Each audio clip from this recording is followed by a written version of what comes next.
Hi, and welcome to the Common Sensei. The title of this edition is Of Badges, Banners, and Flags, How Dangerous We've Become. This is my first Substack, and as is my nature, I'm going to jump in at the deep end. And the theme today is that kind of whether it's a sports club, a political party, or a country, we've become ever more self-serving and lacking in perspective. To the extent that we've become dangerous, where what we actually need is to be more aware. And so I'm going to dive right in, as I said, at the deep end. And I'm going to ask the question, where, when, and why, or perhaps it should be how, did we as a collective, as a society, become so excessively biased towards a situation based on our own perspective? And by we, I don't mean you or I necessarily, although we might sometimes show up in that way. What I'm pointing to, for now, is the literal we, being most groupings of people under a badge, banner, or flag. For example, and this is the least sensitive one I can find, consider sports stadium audiences who boo loudly in an attempt to influence the ref when there's the slightest hints of an offense against their own team that the ref might have missed. You know, this is as opposed to allowing a person, the ref, to do their job, make a mistake, and recognize that sport is all about fairness, so let's be fair ourselves. This happened to such an extent during the recent Rugby World Cup that some refs got death threats and threats against their families. Some resigned as a result and chose to change careers completely. Okay, so I get it. The world has always been that way, and it's just become louder and more in your face because of things like social media. So it's technology to blame, or it's those replays on the big screen at the stadiums. But then there are people who say that it's not guns that kill people, but people who kill people. So then, according to that argument, it's not the technology, but the people, is it? Funnily enough, that statement about guns is perhaps one of the best examples of what I'm talking about. But please don't leave if it's one that you support. Let's look at this together. Because if I let this become an echo chamber, I'd be guilty of not practicing what I preach. So as I write this, as I record this, we have two major military actions in the world that are dominating news, plus some other ones, the growing attacks on ships in the Red Sea, which is another growing, possibly escalating conflict. We have the Iowa Republican caucuses taking place. We have Donald Trump's fraud trial wrapping up, and one of his appeals to the Supreme Court in progress. We have South Africa taking on Israel at the International Court of Justice. That same country, South Africa, which is my country of origin and my home country for most of each year when I'm not visiting the USA, won the aforementioned Rugby World Cup last year, an outcome which was a big deal here and, as we've seen, obliquely relevant to today's topic. So here's the thing. If I am offended or wronged, what should my reaction be? And for now, let's leave out the woke version of being offended or outraged by things people say. Let's talk about actual legal or physical offenses, and we'll get to that other version on another day. And here's an extreme example from my own life. I was very nearly a victim of the Magoo's bombing. What that is, in 1986, I was a student in Durban, here in South Africa. I was with friends at a beachfront bar called Easy Beat. It was on the alternate corner of the same Art Deco building that the more popular Magoo's bar was in. They were literally some 50 meters apart. We decided it was time to move over to Magoo's, and we were about to leave when one of our party arrived at the table with a new round of drinks. About 3 minutes later, we heard and felt a blast. The windows shattered, and we found ourselves looking around to discover what had happened. At first, I thought the speakers had blown. We were kind of in a party drinking. Then I saw and heard the chaos out on the street. We went out, saw the carnage, and it dawned on me that our greatest white South African fear had just been realized. a terrorist bomb blast. 3 people were killed that night and 69 injured. If our friend had not bought that round of drinks, we would have been among them.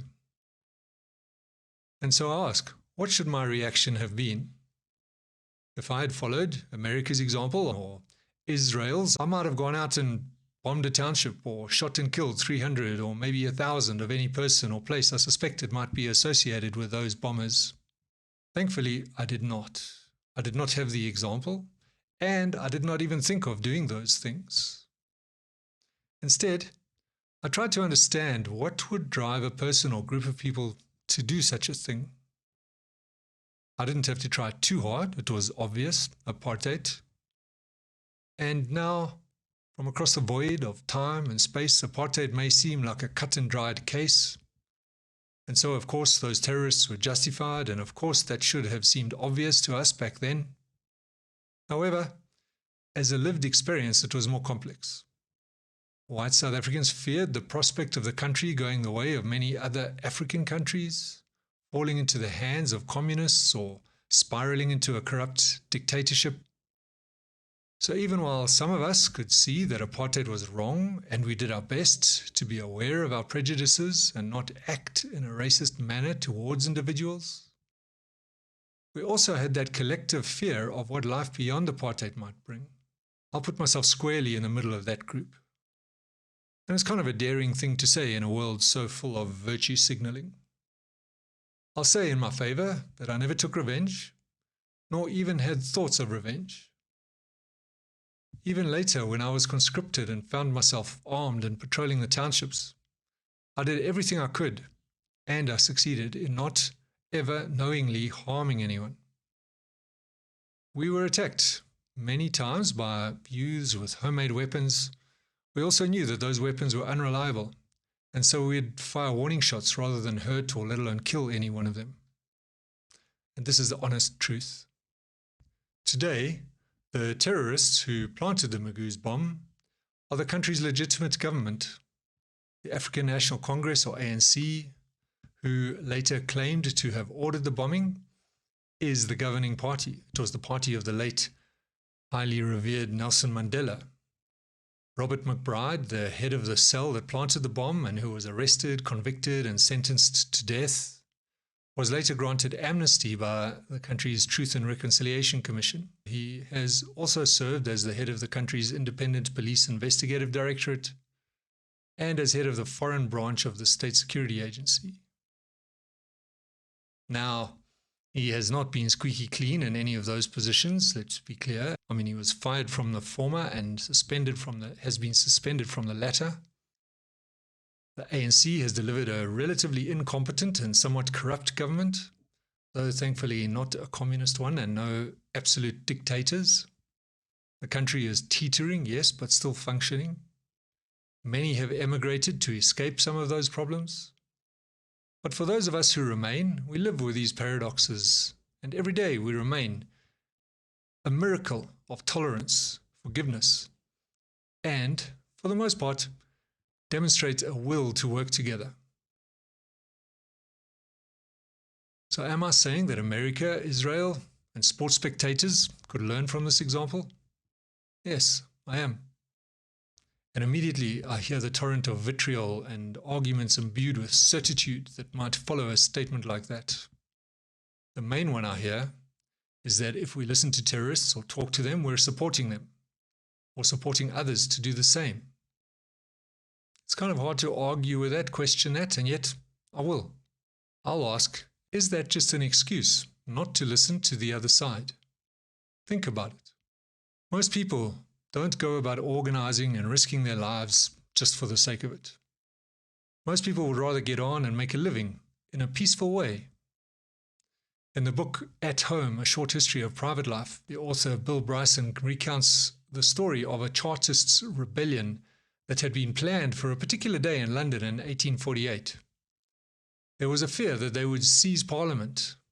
The Duke of Wellington went out with his troops, even wheeled out cannons to defend the place. In the end, it was a downpour, and the poorly led Londoners retired to the pub. In South Africa and its neighbour Zimbabwe, People have put up with an extraordinary amount, and still today seek a peaceful means to make a living over armed rebellion. There are many more examples of that in the world than examples of people organizing violent rebellions just because someone else did. And if you disagree with me, then the coach in me comes out and says, in what way might it be useful for you to consider this as a perspective? What if the people who are doing this thing that you're so angry about and offended by have been pushed to it by something I or we have done, or something that's wrong with the system that we're part of?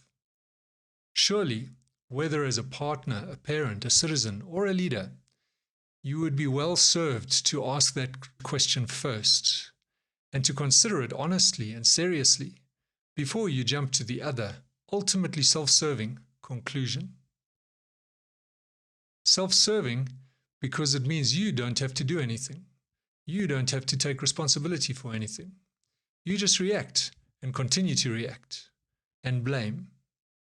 You just become Donald Trump, or South Africa's version, Jacob Zuma.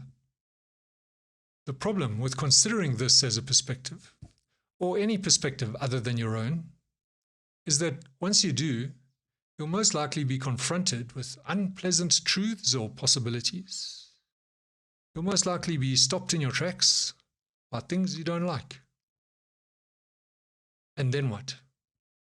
Perhaps we can take it down a notch now and return to the sports field. What if you were that person, the referee, doing your job in front of millions of people? What happens when you're at work and you make a mistake? Of course, you never make mistakes, but let's say hypothetically that you do. How readily do you seek to hide it?